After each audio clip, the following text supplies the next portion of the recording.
بسم اللہ الرحمن الرحیم۔ السلام علیکم۔ ایک شخص بہت ہی غریب تھا۔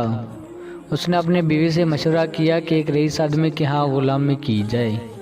اس کی بیوی نے اجازت دے دی۔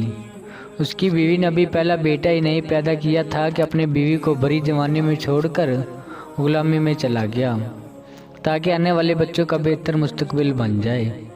وہ دور دراز ایک شہر میں چلا گیا اور 20 سال اس رئیس آدمی کی خدمت کی۔ 20 سال بعد رئیس آدمی سے اجازت لی کہ اب وہ گھر جانا چاہتا ہے۔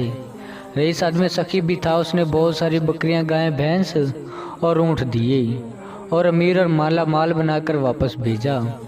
وہ واپس آ رہا تھا کہ صحرا سے گزر ہوا اور راستے میں ایک جھونپڑی ملی۔ اس میں ایک درویش آدمی تھا۔ اس کے پاس رات گزاری۔ غریب شخص نے رات کو درویش سے گزارش کی کہ وہ اسے نصیحت کرے۔ درویش نے کہا کہ میں نصیحت تو کروں گا لیکن نصیحت کرنے کی قیمت وصول کرتا ہوں۔ اس نے قیمت پوچھی۔ کہا کہ ہر نصیحت کے بدلے ایک اونٹ۔ اس نے کہا کہ میں مالدار ہوں، نصیحت مل جائے تو اونٹ کی کوئی بات نہیں۔ اس نے قیمت ادا کی۔ بزرگ نے نصیحت کی، جب بھی آسمان پر تارے ایک لائن میں دیکھو تو فوراً کسی پہاڑ پر چلے جانا، سیلاب آئے گا۔ اس شخص نے کہا یہ نصیحت کسی کام کی نہیں، مجھے کوئی اور نصیحت کی جائے۔ درویش نے کہا کہ نئی قیمت ادا کرو۔ اس شخص نے ایک اور اونٹ دیا۔ بزرگ نے کہا کہ جب بھی کسی شخص کی آنکھوں میں شیطانی چمک دیکھو تو اس سے بچنا، وہ تمہیں قتل کر دے گا۔ اس شخص نے کہا کہ یہ نصیحت کسی کام کی نہیں، مجھے کوئی اور نصیحت کی جائے۔ درویش نے کہا کہ نئی قیمت ادا کرو۔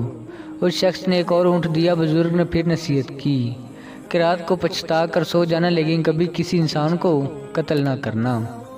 اس شخص نے سوچا کہ 3 اونٹ ضائع ہو گئے اور چپ کر کے سو گیا۔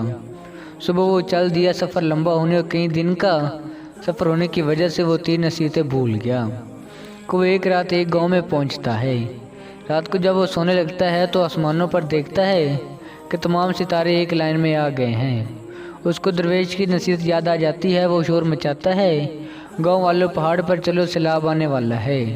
لوگ اس کا مذاق اڑاتے ہیں۔ وہ اپنا مال کھول کر پہاڑ پر لے جاتا ہے اور سو جاتا ہے۔ صبح اٹھتا ہے تو دیکھتا ہے کہ نیچے سیلاب آ گئے اور سارے گاؤں والے گھر کھو جاتے ہیں۔ وہ کچھ دن پہاڑ پر رہتا ہے۔ سیلاب کا پانی اترتا ہے تو وہ اگلی منزل پر چل پڑتا ہے۔ ایک اور گاؤں میں پڑاؤ ڈالتا ہے۔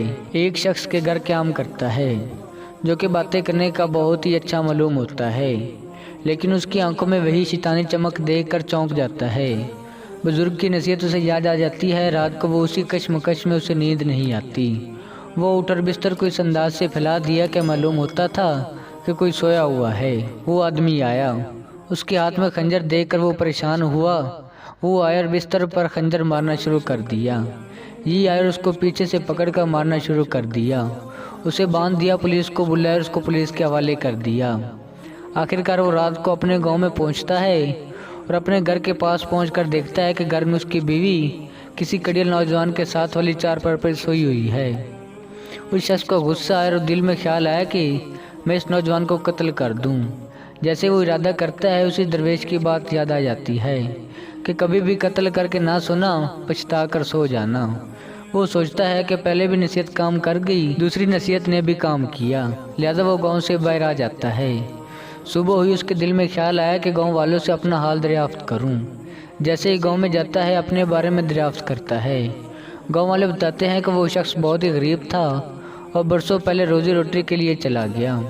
اس نے مزید دریافت کیا کہ جب وہ جانے لگا تو بچہ پیدا ہونے والا تھا۔ گاؤں والوں نے بتایا کہ ہاں، اللہ نے اسے ایک بیٹا دیا ہے جو کہ اب قریل جوان ہو گیا ہے۔ اس کے ذہن میں آیا جو رات کو نوجوان تھا وہ میرا بیٹا ہی تھا، جسے قتل کرنے کا خیال اس کے دل میں آیا تھا۔ وہ گھر گیا اور بیوی اور بیٹے سے ملا۔ تو دوستو، سچ کہتے ہیں اگر کوئی بھی بڑا آپ کو نصیحت کرے تو اس کو پلے سے باندھ لینا چاہیے۔ آج کل بزرگ نصیحت کرے تو اولاد آگے سے ڈانٹ دیتی ہیں۔ ہر نصیحت پہ غور کرنا چاہیے، جو غور نہیں کرتے وہ پھر پچھتاتے ہیں۔ اللہ ہم سب کا حامی و ناصر ہو۔ دوستو، امید کرتا ہوں آپ کو آج کی ہماری ویڈیو ضرور پسند آئی ہوگی۔